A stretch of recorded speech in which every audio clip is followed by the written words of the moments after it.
Good morning, class. Morning, teacher Miles. Okay. So, it's nice to see you again. Okay. So, today, our lesson is common places. Common places in the community. Again. Common places. No, places. Places. Common, yan. Common places in the community. Ulit. Common places in the community. Okay. Ang first natin ay ang barangay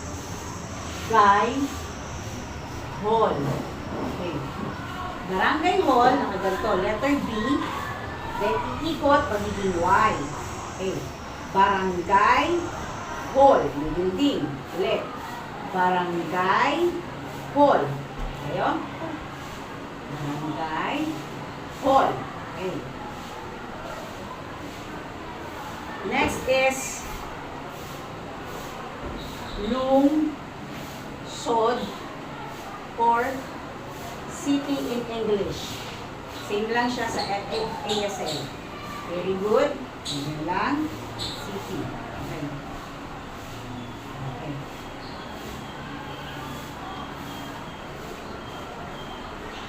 Next is bahay or house. Okay. Yun. House. Pwedeng ganyan, pwedeng ganyan. Pag marami, kasi pag bahay lang, isang ganyan. Okay? Sunod ay ang probinsya. So, English niya ay province. Okay. Sabi niya ay nakaganto yung kamay, tapos naka-letter P. Province or probinsya. Next is paaralan or school. Okay. Ganito lang po yan. Parang pumapalakpak lang. Palakpak lang talaga. Okay. Yun yung school or paaralan. Sunod ay simbahan or church. Very good. Alam na nila. Church. Letter C lang siya. Nakapatong. Okay. Erase. Sunod ay palengke or sa English, market. Okay? Market. So, dalawa yan. Yung first ay market. Yung second variant ay pwedeng market. Yan, or palengke. Nilalagay sa lagayan yung mga pinabili. Market. Palengke or market.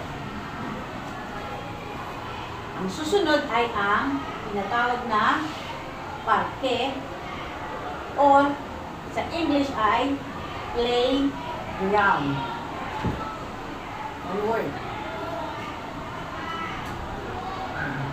Playground. Okay. Ang parke or playground, ito lang po yun. Naglalaro or play, then ground. Playground. Playground. Okay.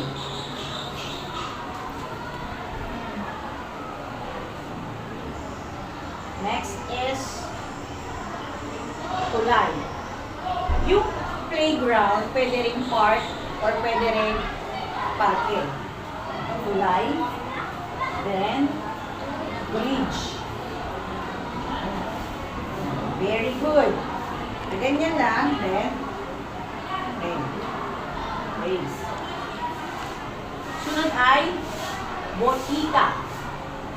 In English, pharmacy. Okay. So, ganito yun. Butika, then, yan. Ganyan. Gamot, bibili. Market. Gamot, yun ang butika. Lagay dito, tapos ganyan. Okay? Next is, kung saan tayo nagpapagamot ay hospital or hospital. Okay. Ganito lang po, kung dito. Hospital. Okay? Ito. Ayun. Yan po ang hospital. Next is, kung saan tayo kumakain? Restaurant. Or restaurant.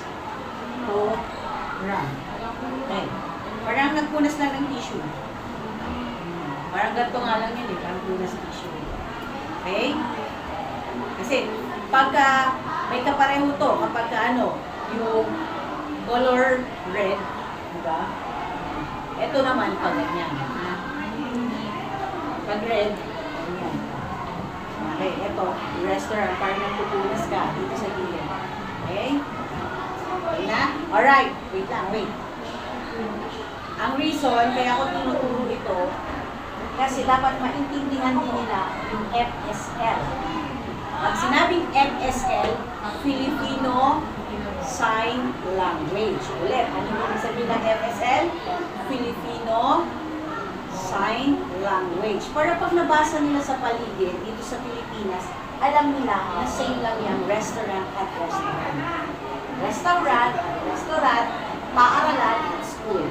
Okay po ba? Salamat sa inyong panonood.